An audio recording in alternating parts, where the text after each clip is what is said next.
Kim came in with some of the typical symptoms of reflux, a lot of burning sensation, particularly when she lays down to go to sleep. She has acid come up into her throat. And so we did an endoscopy to look at her anatomy, and she did have a hiatal hernia.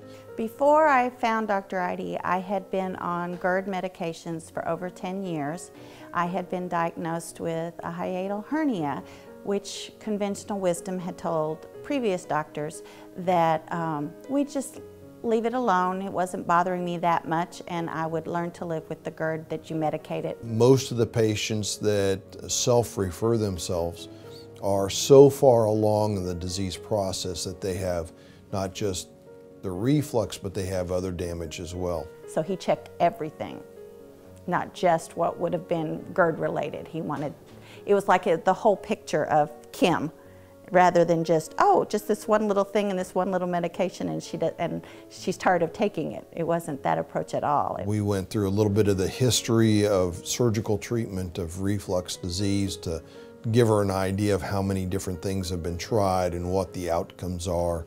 And then we talked a little bit about the newer procedure, how that we could use this in concert with her hiatal hernia repair and fold the stomach back onto the esophagus to recreate the valve at the end of the esophagus, and that would control both the regurgitation and the heartburn, as well as some of the other symptoms she was having.